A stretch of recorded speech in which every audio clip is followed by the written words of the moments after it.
humble single mother takes her daughter to work and is shocked by the Millionaire CEO's unexpected gesture. Let me know in the comments where you're watching from. It's always amazing to see. Now, onto the story. The December dawn broke, reluctantly over New York City, painting the sky in watercolor hues of pink and gold. In a cramped one-bedroom apartment in Brooklyn, Emily Harris was already awake, moving quietly so as not to disturb 6-month-old Lily, who had finally fallen asleep after a restless night of teething pain. Emily's slender fingers, cracked from cleaning chemicals, gently brushed a wisp of blonde hair from her daughter's flushed cheek. At 28, exhaustion had etched fine lines around her eyes that belied her youth. Her teaching degree, earned with such hope and sacrifice, now gathered dust while she cleaned offices to keep a roof over their heads. "Just you and me against the world, little one," she whispered, her voice catching. The envelope on the kitchen counter, another late notice, would have to wait. Today was her first day cleaning the executive floor at Whitfield Tower, and she couldn't afford to be late. Across the East River, in a penthouse that occupied the entire top floor of that same tower, Blake Whitfield stood at floor-to-ceiling, windows watching the same sunrise with unseeing eyes.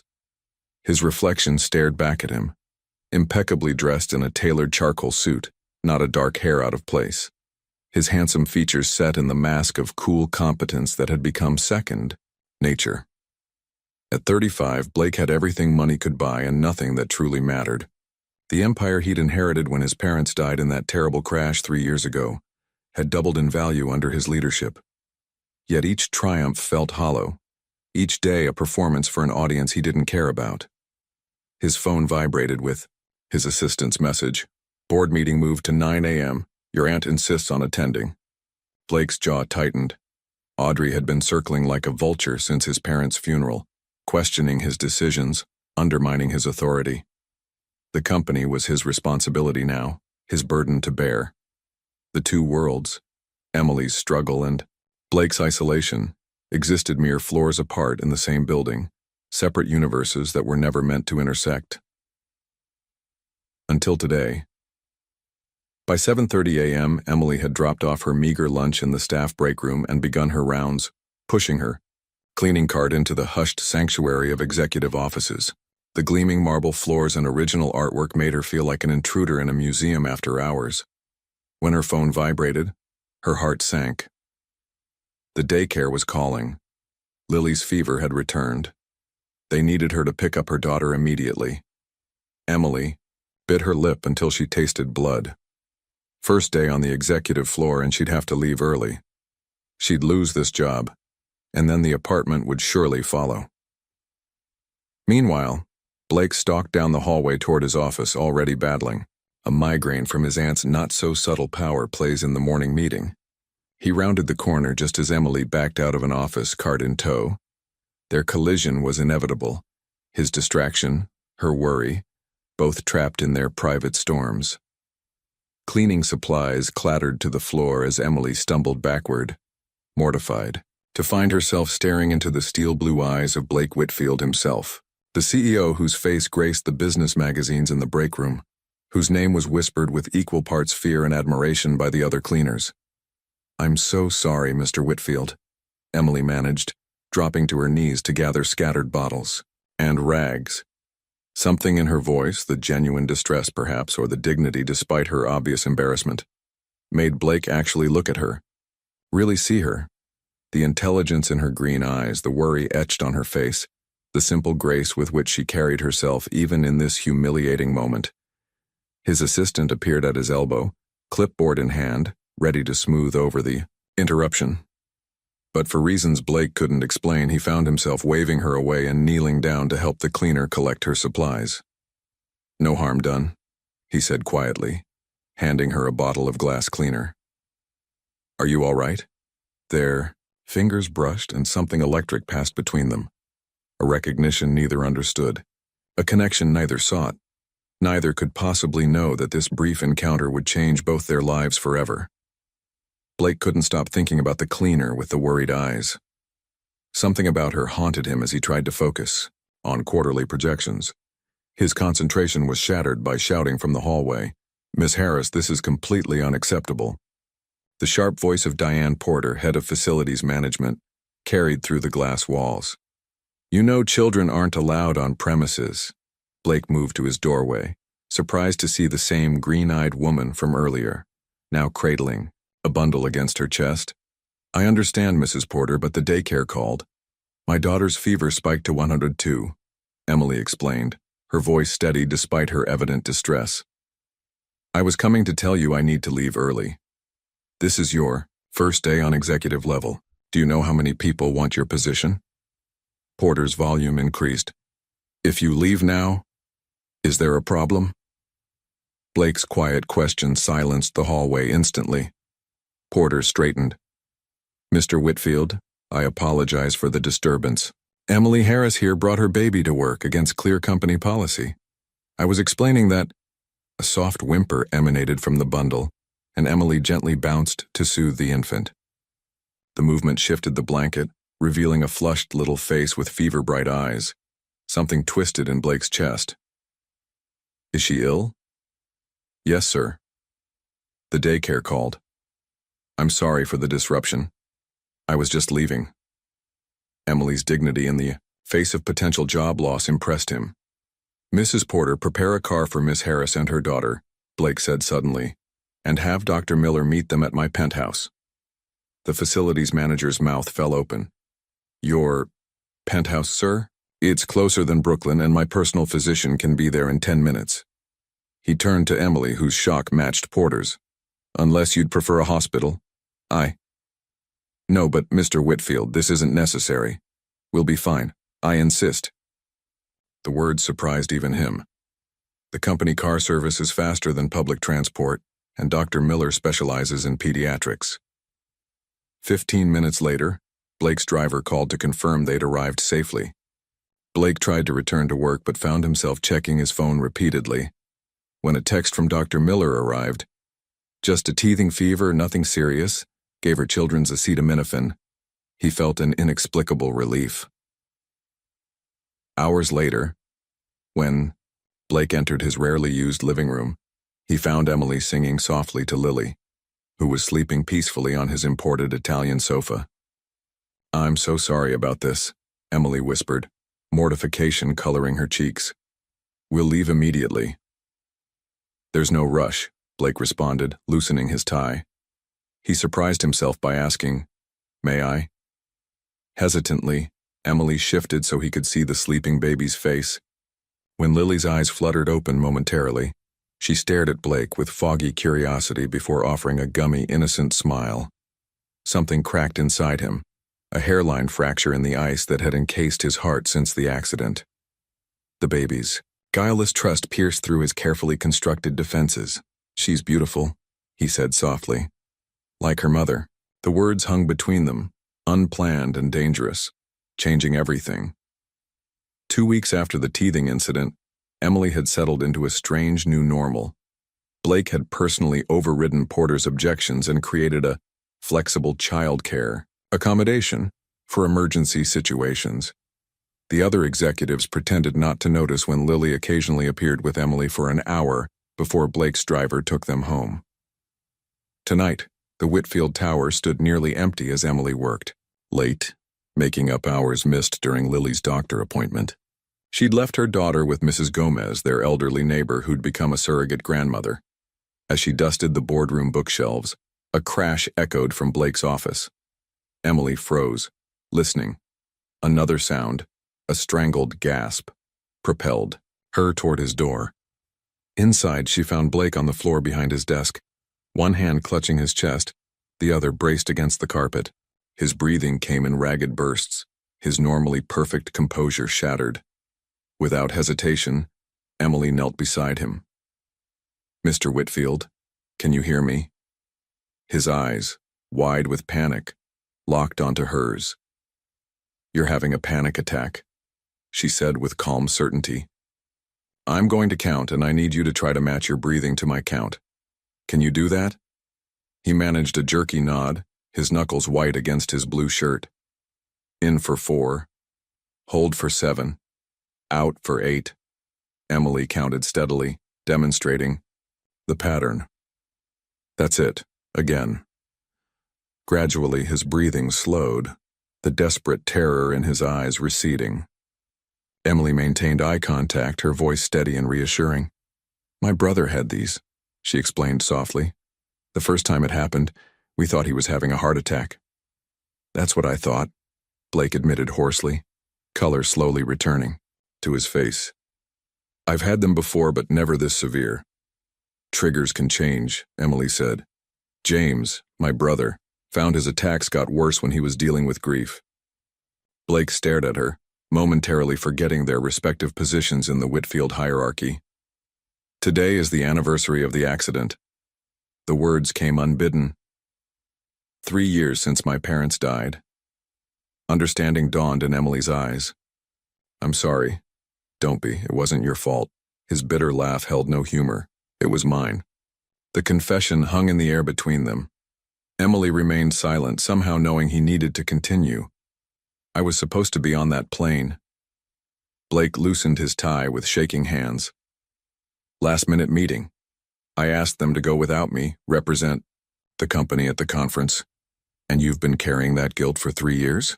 The simple question, asked without judgment, unraveled something within him. Every day. His voice dropped to a whisper. Especially when Audrey reminds me how disappointed they'd be in my decisions. Emily frowned. Your aunt? The board member? Blake nodded, surprising himself with how easily he was confiding in this woman he barely knew. Mr. Whitfield, Blake, he interrupted. After finding me like this, I think you've earned the right to use my first name.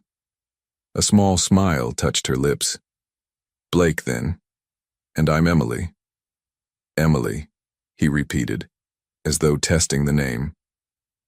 Thank you. She helped him to his feet, their hands lingering together longer than necessary. The air between them shifted, charged with unspoken possibilities. Would you like me to call your driver? She asked softly. No. His gaze held hers. Would you? Have dinner with me? Not as employer and employee, just as two people who could use some company tonight. Emily hesitated, weighing propriety against the unmistakable connection growing between them. Yes, she finally answered. I'd like that. Neither could have imagined how that simple acceptance would alter the course of both their lives. Dinner with Blake had been surprisingly relaxed. A corner table at a small Italian restaurant where no one seemed to recognize the billionaire. So. For 2 hours, they'd talked about everything except work, discovering shared tastes in books and music. Emily had left feeling conflicted, drawn to Blake yet wary of the power imbalance between them. 3 days later, a knock at her apartment. Door startled her. Lily was finally asleep after a fussy evening, and Emily had just settled down with a cup of tea. Peering through the peephole, she gasped at the sight of Blake Whitfield in the dingy hallway. Blake? She whispered, opening the door. Is everything okay? He looked distinctly uncomfortable in her building's narrow corridor. I'm sorry to come. Unannounced. May I come in? Emily glanced at her tiny living room with its second-hand furniture and laundry basket of unfolded clothes. Of course, Blake entered, seeming too large for the small space. His eyes softened when they landed on Lily's portable crib in the corner. I need a favor, he said, running a hand through his usually perfect hair. The Whitfield Foundation Gala. It's tomorrow night, our annual charity event. I know. I'm scheduled to help with cleanup, Emily replied. That's not why I'm here. He hesitated. My Aunt Audrey is insisting I bring a date. She's been trying to set me up with her friend's daughters for months. Understanding dawned. And you want me to accompany me officially? He looked directly into her eyes. I trust you, Emily. You're the only person who's seen me at my worst and didn't use it against me. Blake, I'm your employee. People will talk. People always talk. His expression hardened momentarily. Audrey is pushing for more control of the company. She says my isolation makes shareholders nervous. If I show up with someone, it might get her off my back. Emily weighed her, Options. The practical side of her knew this was dangerous territory. The single mother in her couldn't ignore the opportunity to network with people who might help her teaching career. I don't have anything to wear to something like that, she admitted. Blake smiled, a rare, genuine smile that transformed his face. I took the liberty of arranging some options. He handed her a card. The boutique is expecting you tomorrow morning. My treat as part of our arrangement. What exactly is our arrangement? Emily asked carefully. You attend as my guest, help me navigate a few hours of socializing, and I make a substantial donation to the education initiative of your choice. His expression grew serious. No expectations beyond that, Emily. You have my word. The next evening, Blake's breath caught when Emily opened her door. The midnight blue gown hugged her curves before flowing gracefully to the floor, her usually practical ponytail replaced by soft waves framing her face. You look beautiful, he said quietly. In the limousine, Emily fiddled nervously with her borrowed diamond bracelet. I've never been to anything like this. What if I embarrass you? Impossible. Blake's hand covered hers, stilling her nervous movement. Just be yourself. That's more than enough. As they approached the glittering hotel entrance, cameras flashed. Blake placed his hand protectively at the small of her back. Ready? Emily took a deep breath, feeling like Cinderella stepping into a world where she didn't belong. Ready? Together they walked through the doors, unaware that Audrey Whitfield was already watching, her calculating eyes narrowing at the sight of her nephew with the unknown woman on his arm. Emily's presence at the gala had caused quite a stir. Throughout the evening, Blake had introduced her simply as Emily Harris, my guest, offering no explanation for the beautiful stranger on his arm. When they'd waltzed together on the dance floor, Emily had felt the weight of curious stares from the city's elite. Audrey Whitfield had cornered them by the champagne fountain, her smile as sharp as cut glass. Blake, darling, you've been keeping secrets. Her gaze had assessed Emily from head to toe. How refreshing to see you with someone so unexpected. Now, a week later, Emily pushed her cleaning cart down the executive hallway, trying to ignore the whispers that followed her. The gala photos had circulated through the company grapevine, creating a wave of speculation. Emily? Blake's assistant Victoria approached, her expression unreadable. Mr. Whitfield would like to see you in his office immediately. Heart pounding, Emily smoothed her uniform and followed Victoria into the sleek corner office where Blake stood looking out at the Manhattan skyline. Thank you, Victoria. That will be all? He said without turning. When the door closed, he finally faced her. I apologize for the gossip. I should have anticipated it. It's fine, Emily replied, though they both knew it wasn't. Your aunt seemed particularly interested in me. Audrey is interested in anything she can use against me. He moved to his desk, retrieving a folder. Which brings me to why I called you here. Emily braced herself. Despite their connection, she knew Blake might need to distance himself, maybe even terminate her position to quell the rumors. I'd like to offer you a new position, he said instead, sliding the folder toward her. Assistant to the CEO. Emily stared at him in disbelief. You want your cleaning lady to be your assistant? Blake, people already think— I don't care what people think, he interrupted. You have a teaching degree, Emily. You're intelligent, observant, and most importantly, you're honest with me. That's rare in my world. She opened the folder, gasping at the salary figure. Triple what she currently earned. This is too much. It's the standard rate for the position, Blake countered. Plus childcare benefits. We'll convert the small conference room next to my office for Lily when necessary. Emily closed the folder. Why are you really doing this? Blake's professional. Mask slipped, revealing uncertainty. The panic attacks are getting worse, having you nearby. He hesitated. You ground me, Emily. I need someone I can trust completely. And the board will approve this unorthodox arrangement? The board doesn't manage my staff, he said firmly. This is my decision. Emily thought of what this would mean. Financial security for Lily, maybe even savings for college. But at what cost?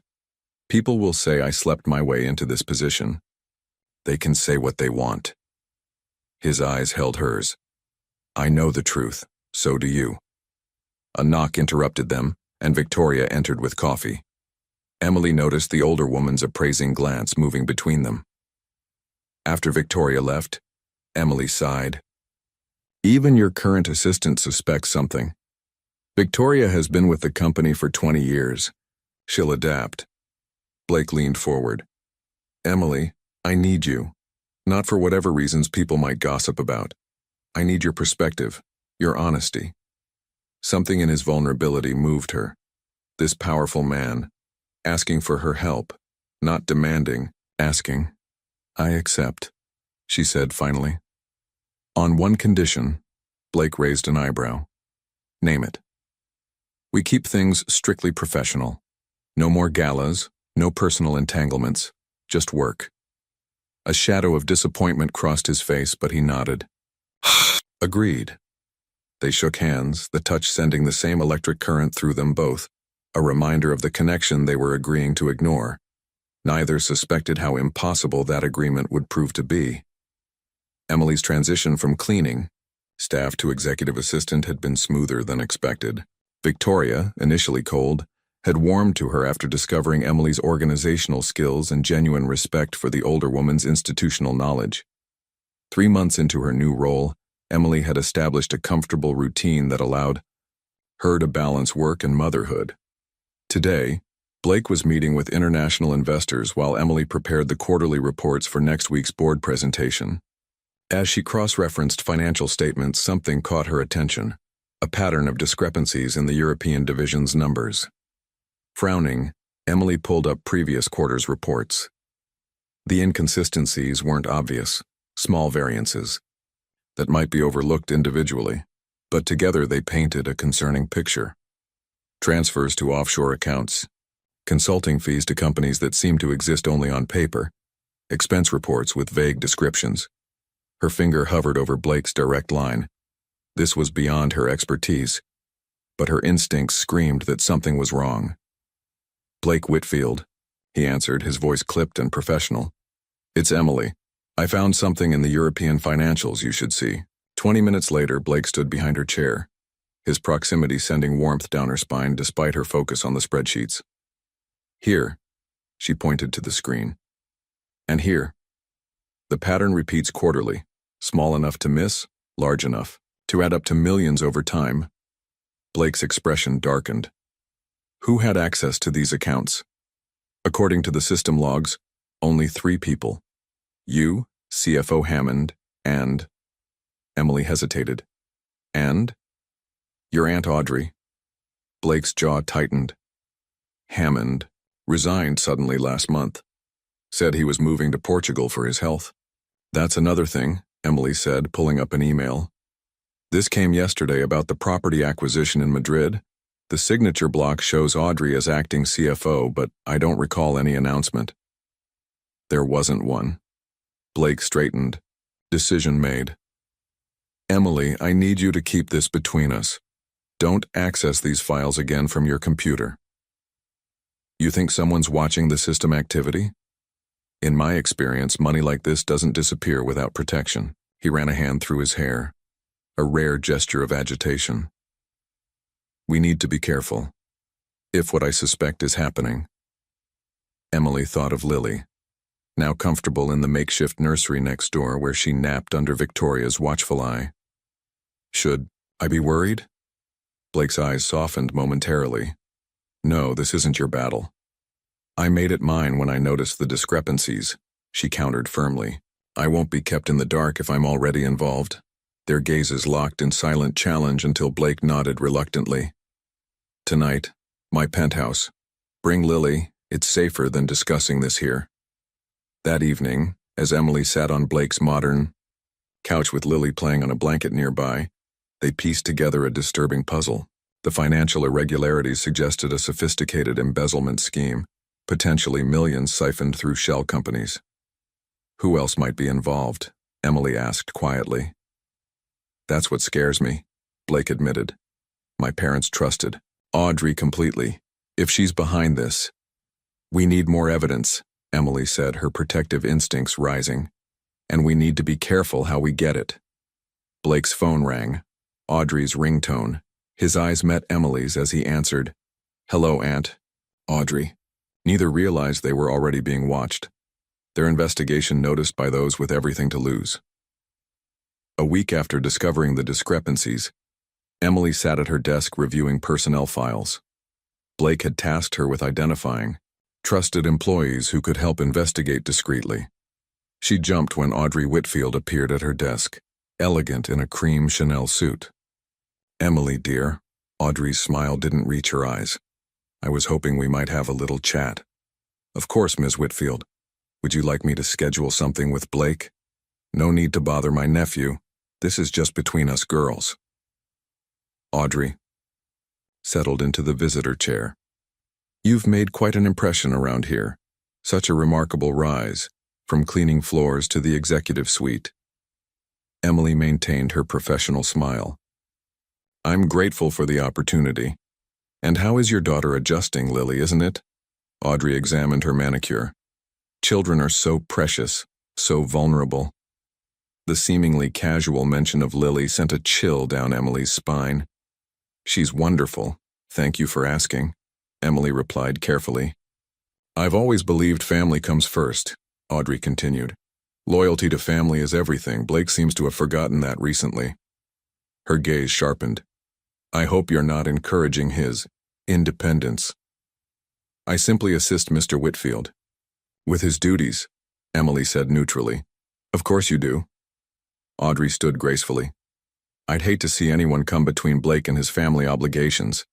It never ends well for the interloper." After Audrey left, Emily's hands trembled as she texted Blake, "Your aunt just paid me a visit, we need to talk." That evening they met in a small cafe far from Whitfield Tower. Blake listened intently as Emily recounted the conversation. "She threatened Lily," Emily concluded, her voice tight. "Not directly, but the message was clear." Blake's expression darkened. "This goes deeper than I thought." "There's more," Emily said. "Victoria received a call from Hammond's assistant. He didn't resign to move to Portugal, he's in the hospital. Someone broke both his legs." Blake went still. "When?" "The day after he emailed you about accounting irregularities." "This isn't just embezzlement," Blake said quietly. "The shell companies are laundering money for someone powerful, someone with political connections." "How do you know?" "Because I've been quietly investigating since my parents died." Blake's voice dropped further. "I think they discovered the scheme. Their plane crash might not have been an accident." Emily paled. "Blake, if that's true, we're in serious danger." "I know people who can help," he said. "But first we need concrete evidence, something that can't be denied or covered up."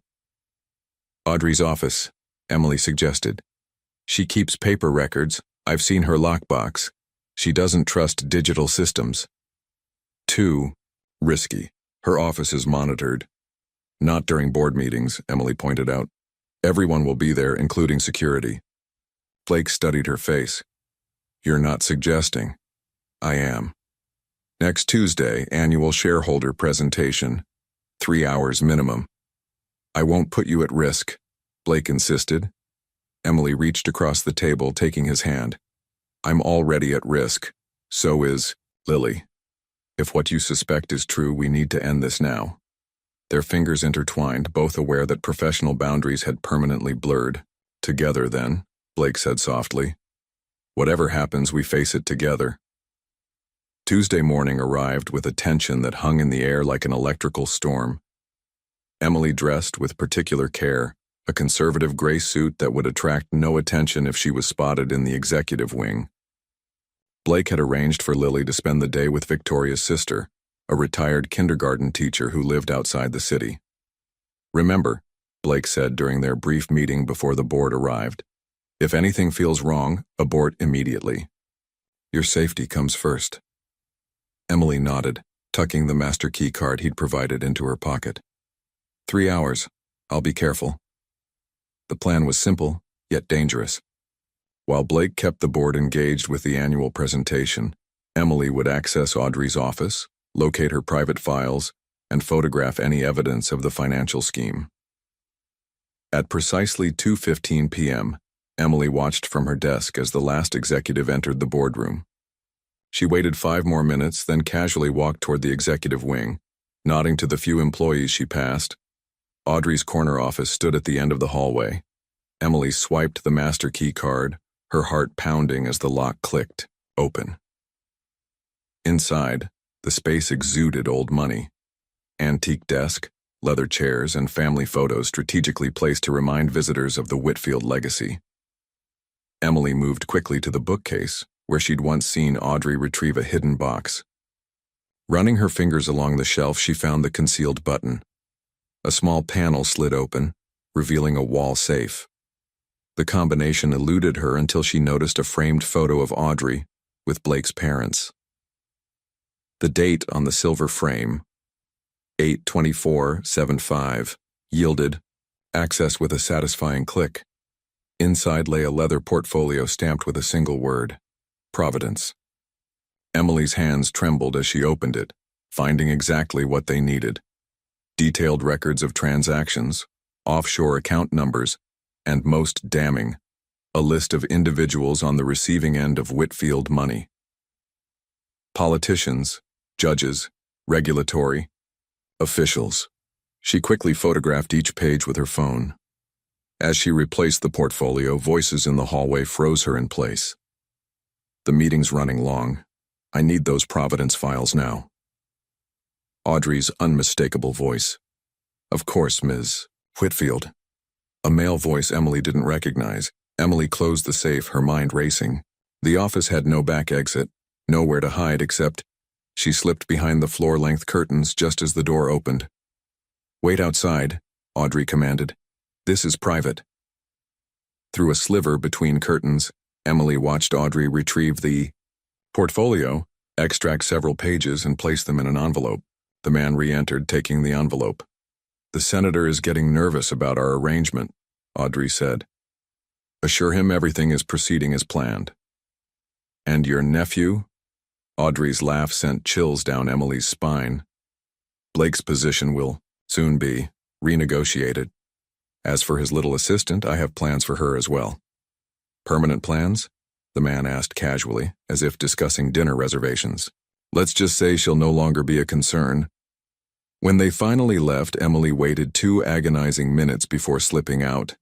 Her hand clutched her phone, now holding evidence that could destroy Audrey and potentially save their lives. Miley's heart pounded against her ribs as she made her way back to her desk. The evidence on her phone could bring down not just Audrey, but an entire network of corruption. She quickly transferred the photos to an encrypted email and sent it to Blake's private account. A message appeared on her screen. Meeting ending. Early. Audrey left. Be careful. Emily gathered her things immediately. She needed to get to Lily and find somewhere safe until Blake could meet them.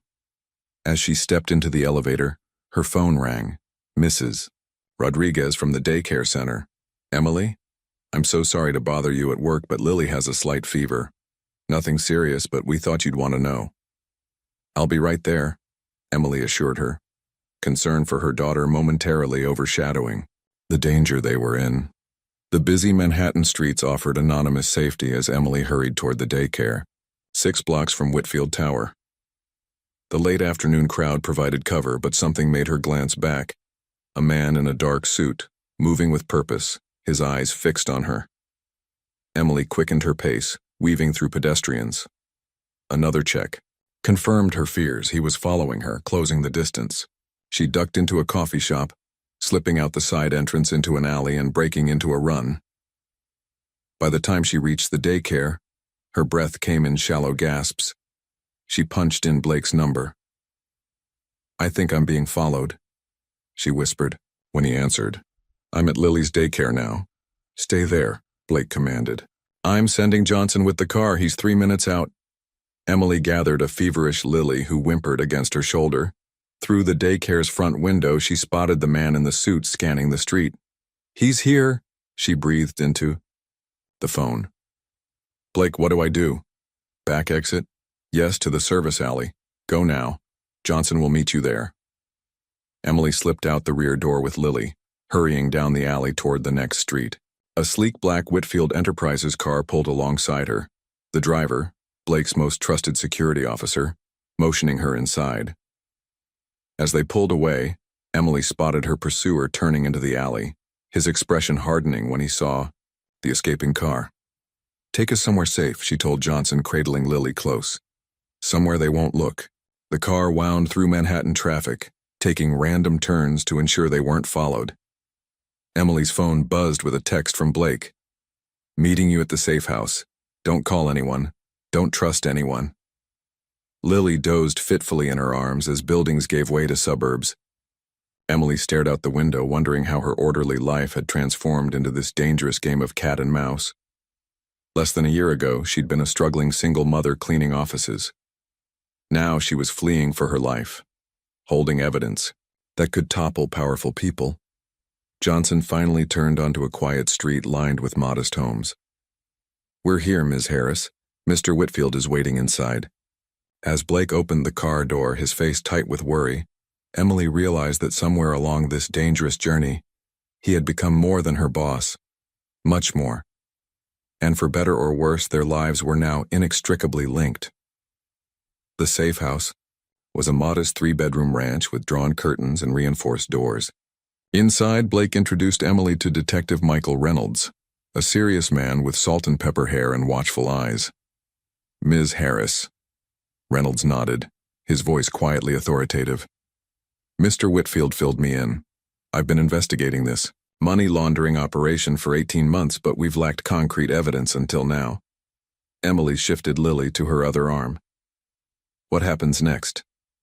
"First, we get your daughter comfortable," Reynolds said, his stern expression softening. "There's a bedroom set up with a crib. My wife dropped off children's Tylenol and some toys."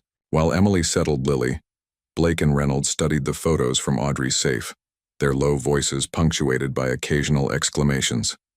When Emily returned, Blake's face was grim. "It's worse than we thought," he said. "The Providence Initiative isn't just embezzlement, it's a sophisticated system to buy political influence, senators, judges, regulators." "Your parents discovered it," Reynolds added. "We've suspected their accident wasn't random, but proving it has been impossible." "Until now." Blake's voice hardened. "Audrey's files contain everything we need, including communications about arranging accidents for problems." Emily sank into a chair. "Like Hammond's broken legs. Like what they planned for me." "You're safe here," Reynolds assured her. "This house isn't connected to the department or Whitfield Enterprises." "For how long?" Emily asked. "I can't raise Lily in hiding." 3 days, Reynolds replied. "Thursday's board meeting is our opportunity. Audrey's called an emergency session to vote Blake out as CEO. Instead, we'll be waiting with federal agents." Later, after Reynolds left to coordinate with his team and Lily finally slept, Emily joined Blake on the back porch. The spring night was cool but clear, stars visible despite the city's distant glow. "I never thanked you," Blake said quietly. "You risked everything today." "So did you," Emily replied. "This company is your legacy. The company doesn't matter. You and Lily." He hesitated. "When I heard you were being followed, I've never been so terrified." Their eyes met in the dim light. Something unspoken passed between them, something beyond professional boundaries, beyond the danger they faced. "Emily," Blake's voice softened as he reached for her hand. "These past months you've brought something back to life in me. Something I thought died with my parents." "Blake." His fingers gently traced her cheek. "I know this isn't the right time. We're in the middle of a crisis, hiding from people who want to hurt us. But if anything happens Thursday," Emily leaned forward, pressing her lips to his. A kiss both tender and urgent, acknowledging feelings too powerful to ignore any longer. When they parted, Blake's eyes held a promise. "When this is over, we'll figure out what this means. Together." From inside the house, Lily's cry broke the moment. As Emily rose to comfort her daughter, she knew with absolute certainty that whatever lay ahead, Their lives had changed forever. Thursday morning arrived with a tense stillness. Blake adjusted his tie in the safe-house mirror, his expression resolute. Beneath his impeccable suit, he wore a bulletproof vest, Detective Reynolds's non-negotiable condition for his return to Whitfield Tower. "Remember the protocol?" Reynolds instructed, checking his service weapon. "My team will be positioned throughout the building. Ms. Harris stays here with Officer Chen until we give the all-clear." Emily approached Blake, straightening his already perfect tie. "Be careful," she whispered. His fingers brushed hers. "Always." The boardroom buzzed with tension when Blake entered. 12 board members sat around the mahogany table with Audrey positioned at the far end, a clear challenge to Blake's authority at the head. Her surprise at his appearance was quickly masked by a practiced smile.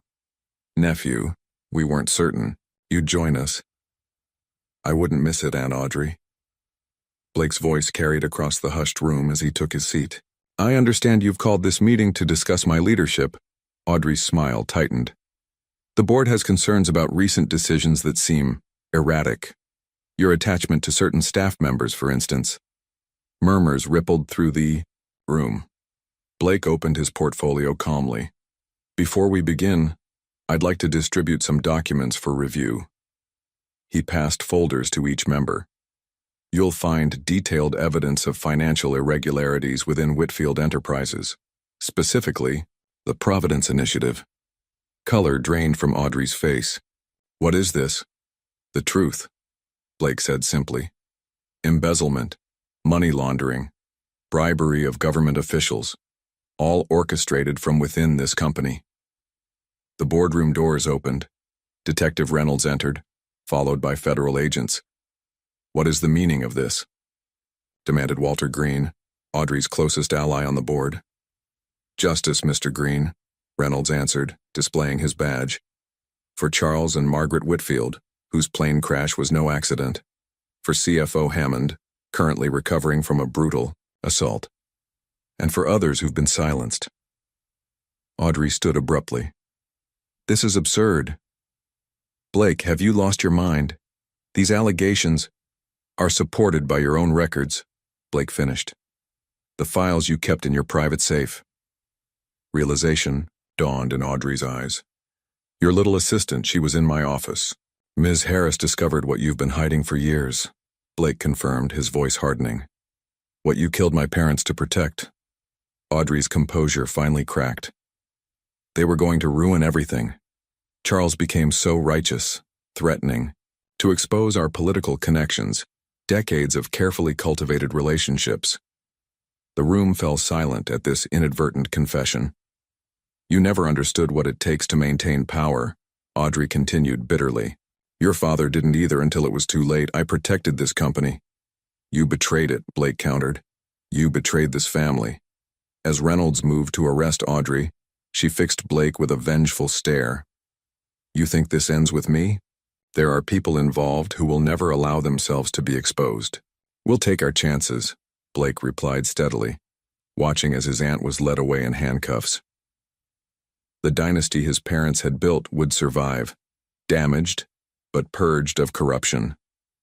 Now he could rebuild it with integrity, honoring their true legacy.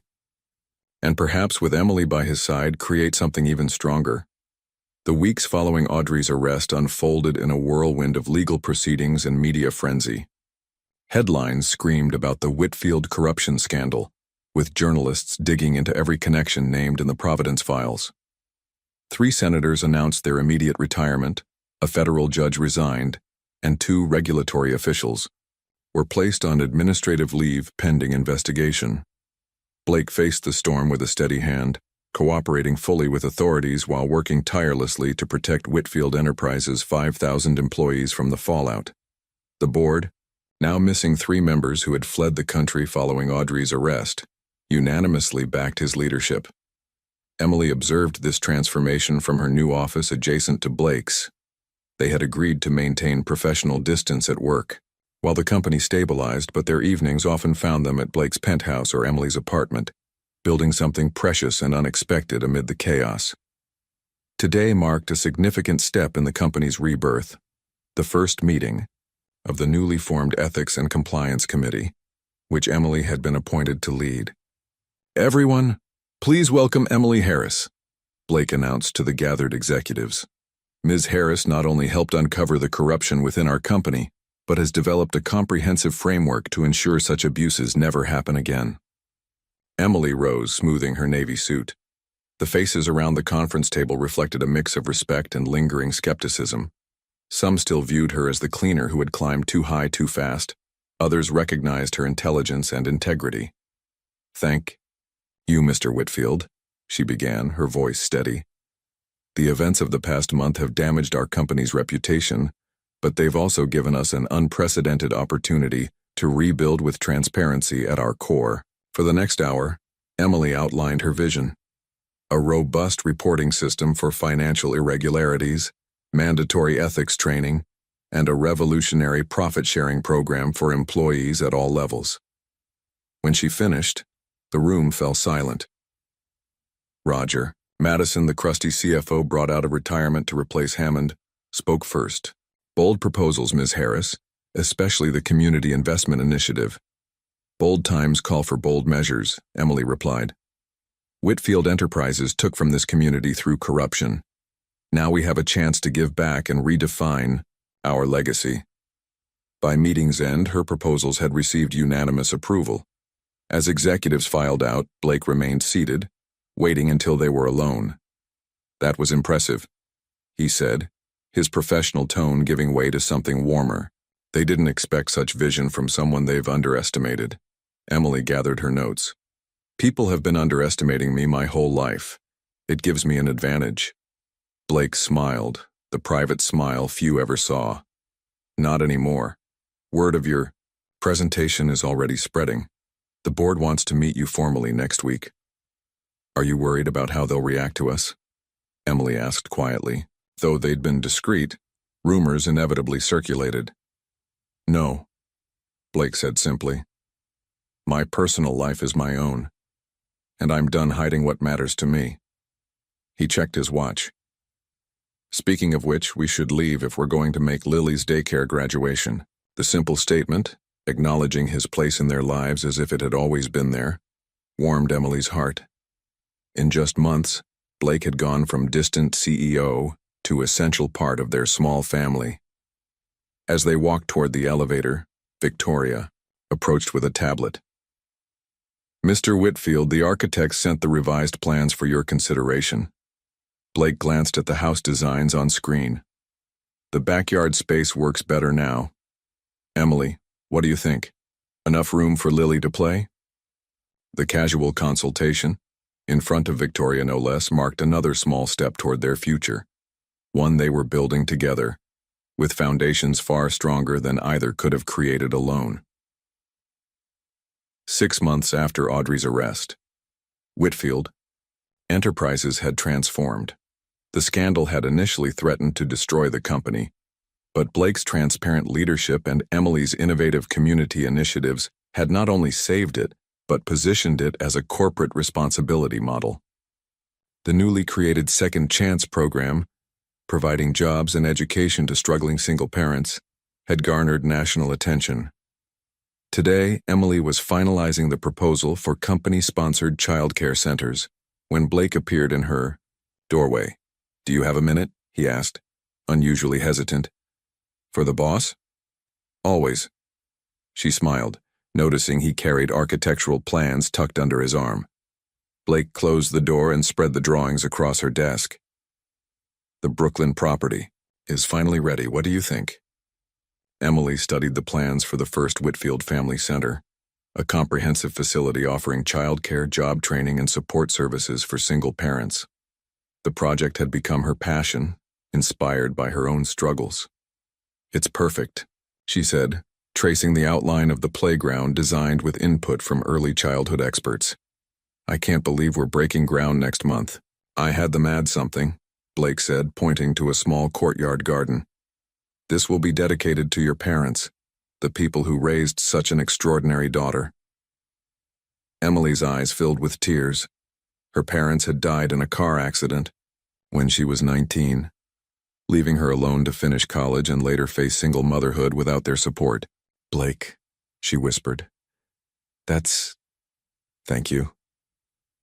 He moved closer, his professional demeanor slipping. "There's something else.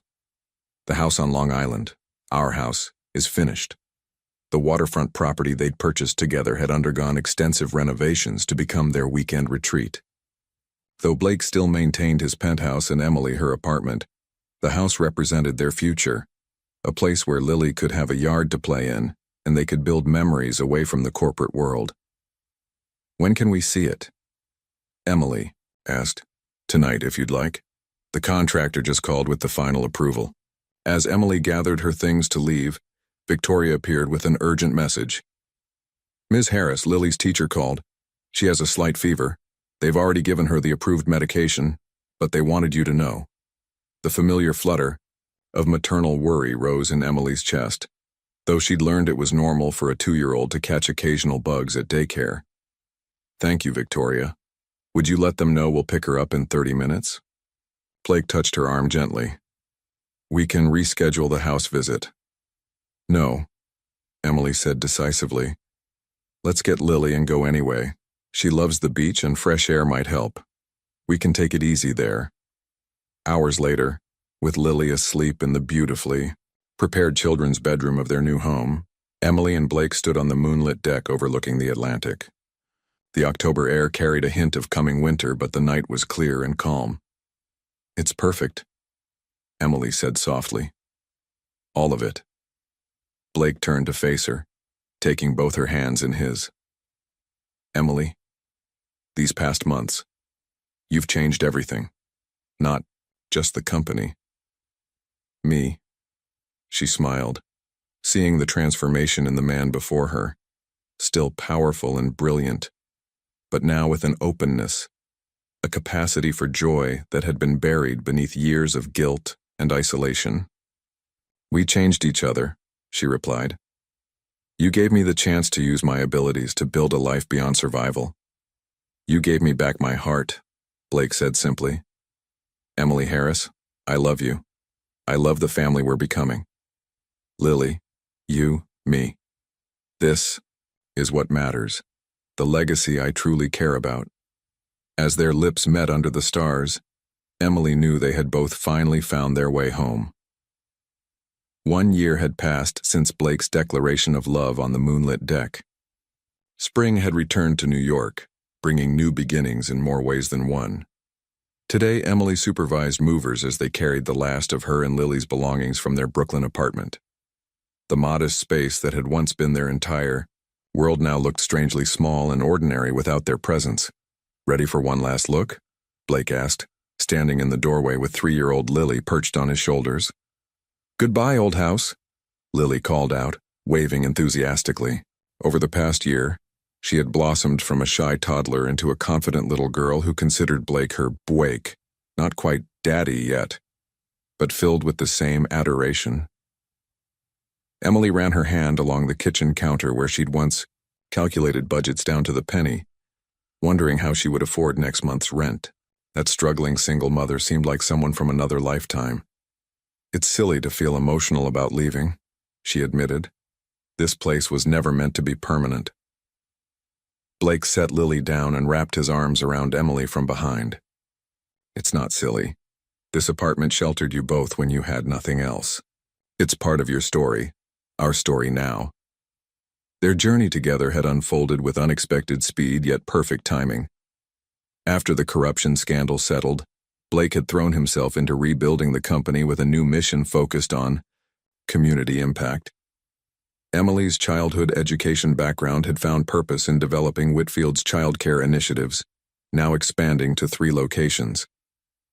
The Long Island house had become their weekend sanctuary until 3 months ago, when Blake suggested they make it their permanent home.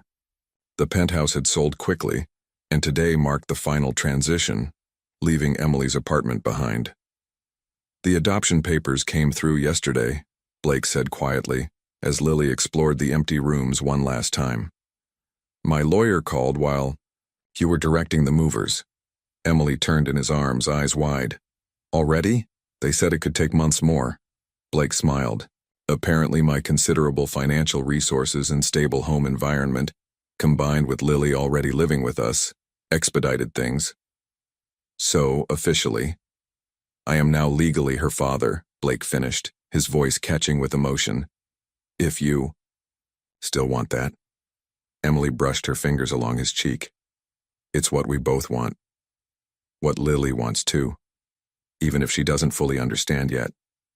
Their little family had formed organically.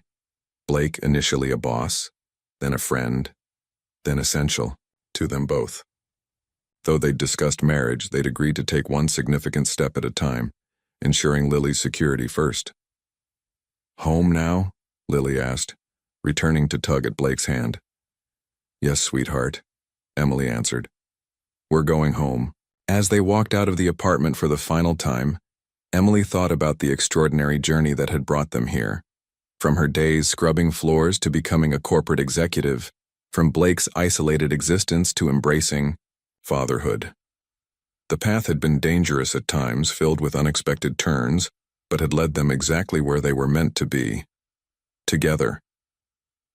The Long Island beach glowed golden in the setting sun as guests mingled on the expansive lawn. Today marked 3 years since Blake and Emily had first acknowledged their feelings for each other in that safe house, and 1 year since they had finally exchanged vows on this same beach. Emily stood near the rose-covered arbor, watching 4-year-old Lily dance with her flower girl dress twirling around her. The adoption had been finalized 18 months ago, and Blake had quickly become daddy in Lily's vocabulary and heart. Today's anniversary celebration doubled as a vow renewal, their way of including Lily in the ceremony she'd been too young to appreciate last year. Mrs. Whitfield, Blake's voice came from behind her. You look beautiful. Emily turned to face her husband, still sometimes amazed by the journey that had brought them here. So do you, Mr. Whitfield. His eyes, once cold and distant when she'd first cleaned his office, now held a warmth reserved only for her and Lily. Have I told you today how much I love you? Only about 20 times, she laughed. But I'll never tire of hearing it. Their guests represented all chapters of their story. Victoria, now Emily's closest friend and chief operating officer of the Whitfield Foundation, Detective Reynolds and his wife. Even Mrs. Gomez, the elderly neighbor who had watched Lily in those early Brooklyn days. The transformation of Whitfield Enterprises over these years had been remarkable. The 5 Whitfield family centers now operating across New York served thousands of families. Emily's vision had expanded beyond childcare to encompass housing assistance, educational scholarships, and job placement services. Blake's phone buzzed. He checked it quickly, then smiled. The London deal is finalized. The first International Family Center breaks ground next month. Perfect timing, Emily replied. Just as we're announcing the new addition to our own family. Blake's eyes widened, his hand instinctively moving to Emily's still flat stomach. Are you saying? She nodded, eyes shining. 8 weeks. I confirmed it yesterday.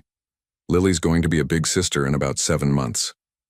Joy spread across Blake's face as he pulled her close, mindful of the baby they had created together. Daddy, mommy, cake time, Lily called, running toward them with boundless energy.